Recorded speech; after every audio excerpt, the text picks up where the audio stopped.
ไผ่ไรไข่กินเนื้อตำนะคะเฮ็ดง่ายหวานนะคะเนาะเมื่อได้ห้ามาเฮ็ดกันค่ะเฮ้พองนะคะมาจำเต้กันค่ะมาซอยเนื้อก่อนนะคะเนาะ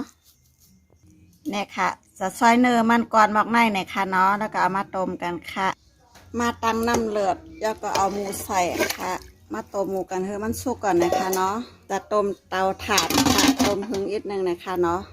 เนื้ออำไปร้านนะคะเฮาค่ะมาซอยเครื่องไว้ค่ะซอยขิงกับข่าหอมไว้จะไหนนะคะเนาะมาตำกันค่ะใส่กระเทียมค่ะใส่ขิงที่เฮาค่ะซอยไว้ค่ะย่าก็ใส่ข่าหอมที่เฮาค่ะซอยไว้ค่ะมาตำคือมันอ่อนนะคะเนาะนี่ค่ะตำออกนั่นก็อ่อนแล้วนะคะเนาะตำอ่อนย่าก็มาตักใส่หวานไว้ค่ะใส่หวานย่าก็ไปหมูมันสุกก่อนนะคะเนาะมาต้วยหมูกันค่ะจ้องปลาลานนะคะเนาะเนื้อหมูสุกยาวล้านยาวนะคะมาตักออกค่ะยัดน้ำมันไว้ค่ะเนาะยัดน้ำหมูยาก็หมูมาใส่โขกค่ะยาก็มาตำเนื้อหมูกันให้อ่อนๆนะคะเนาะ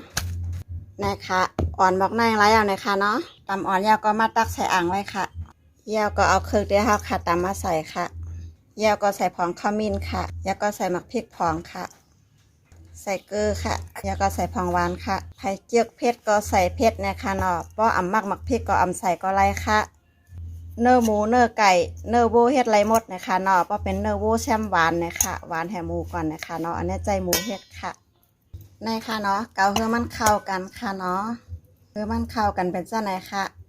แล้วก็มาตั้งหม้อน้ำมันกันค่ะหม้อน้ำมันเฮาค่ะเลยแล้วก็เอาหมูตำใส่ค่ะใส่หมูยอก็ข้นกับข้นมานะคะต้องไก่ข้นมานะคะเนาะกับหมูมันจะไม่ติดหม้อนะคะใช่ค่ะข้าวจากคู่คือมันเหลืองบอกในไรอย่างนะคะเนาะสุกเกี่ยวกับมาตักใส่หวานกันค่ะในค่ะเนาะยาวๆค่ะกินกับข้าวหนึ่งใหม่ๆเนี่ยเนาะอุ่นๆใหม่ๆในค่ะหวานนะคะอาเพศไงว่าอาเพศหยาบเนี่ยก็คอมเมนต์มาบอกกันเลยค่ะนะ